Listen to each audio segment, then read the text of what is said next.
आज हम लोग क्लास 9th में क्षितिज के अंतर्गत काव्य में कबीर की साखियाँ और शब्द की हम लोग व्याख्या करेंगे। से आप लोग देख रहे हैं कि मान सरोवर सुघर जल हंसा केल कराय मुक्ता फल मुक्ता चुगय अब उड़ी अनत न जाए। कबीरदास जी ने साखियों के अंतर्गत परमात्मा और जीव और ज्ञान के विषय में बड़ी विस्तृत चर्चा की है। और इसमें कबीरदास जी कहते हैं कि मान सरोवर सुहर जल हंसा केली कराय।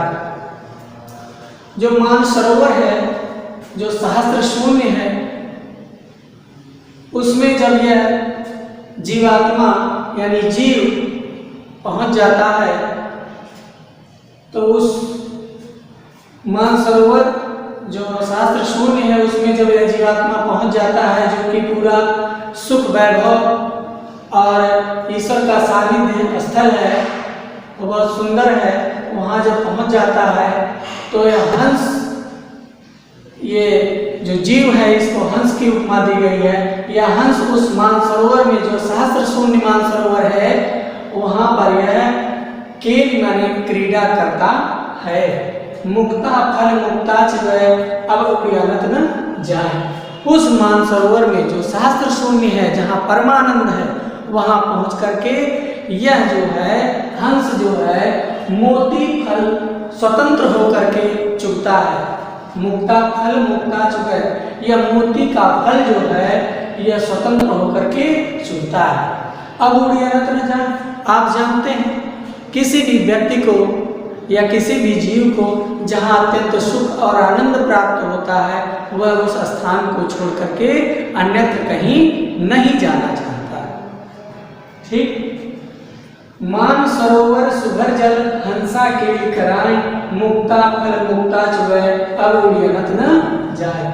मान सरोवर सुघर जल जो सहस्त्र शून्य है, वहाँ आनंद से, आनंद रूपी जल जो है पूरा लबालब भरा हुआ है। और वहाँ पर जो हंस रूपी जीव है वह जा करके वहाँ क्रीड़ा कर रहा है, यानी खूब खेल खेल रहा है, मस्त हो गया है खेलते खेलते। मुक्ता फल मुक्ता चुगय, और उस मानसरोवर जल में वह स्वतंत्र होकर के मोती चुन रहा है, माने आनंद का भोग कर रहा है। अब उड़ियानत न जाए, अब वह कहीं अन्यत्र उड़ करके नहीं जाना चाहता है। दूसरा देखिए, प्रेमी ढूंढत मैं फिराऊं प्रेमी मिले न कोई, प्रेमी को प्रेमी मिले सब विषय अमृत हो। कबीरदास जी कह रहे हैं कि मैं इस संसार में ईश्वर भक्त को खोज रहा हूँ, लेकिन प्रेमी मिला न कोई, मुझे कोई ऐसा ईश्वर भक्त अभी तक नहीं मिला है। प्रेमी को प्रेमी मिले, और जो ईश्वर भक्त है, ईश्वर भक्त को यदि ईश्वर भक्त मिल जाता है तो उसका परिणाम क्या होता है? सब विषय अमृत हो। जो भी इस संसार के दुख हैं वह अमृत में बदल जाते हैं, यानी जो भी दुख हैं वह सुख में बदल जाते हैं। जो सांसारिक विष है वह अमृत रूपी सुख में बदल जाता है। प्रेमी ढूंढत मैं फिरूं प्रेमी मिले न कोई, और प्रेमी को प्रेमी मिले सब विषय अमृत होय। कबीरदास जी कह रहे हैं कि मैं ईश्वर भक्त को इस संसार में खोज रहा हूँ, लेकिन अभी तक मुझे कोई ईश्वर भक्त नहीं मिला।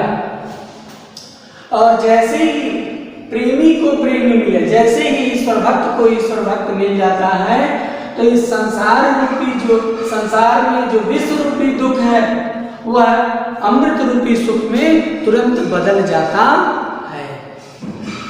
अब आइए तीसरा, हस्ती चढ़िए ज्ञान को सहज दुलीचा गार, स्वान रूप संसार है भूखन दे जग मार। कबीरदास जी कहते हैं कि हमें ज्ञान रूपी हाथी की सवारी करनी चाहिए।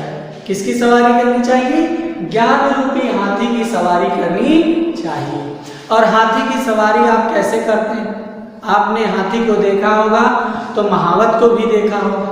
महावत उस पर जो है सहज दुलीचा डाल करके एक लकड़ी का बना रहता, उसमें गद्दा छोटा सा रहता, उस पर बैठ के आराम से चलता है, उसी को क्या कहते हैं? दुलीचा कहते हैं।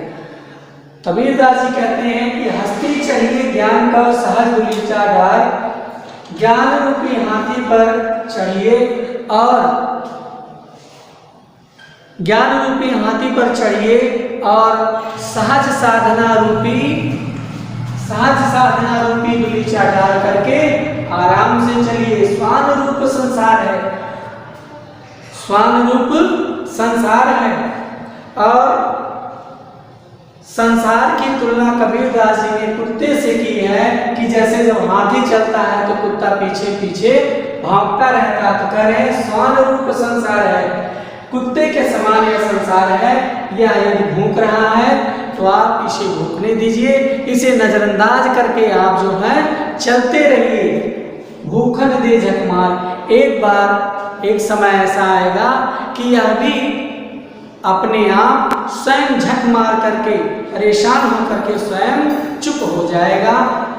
आपका दिन शुभ हो। इसी के साथ मैं आज अपनी वाणी को विराम देता हूँ। आप लोग पहले मानसरोवर सुगर जल हंसा के कराएं, मुक्ता कर मुक्ता चुगै अब उड़ियनत न जाए। और प्रेमी ढूंढत मैं फिरो प्रेमी मिलन को, प्रेमी को प्रेमी मिले सब विसम्मित हो। इन दोनों की आप व्याख्या लेकर के लाएंगे। धन्यवाद।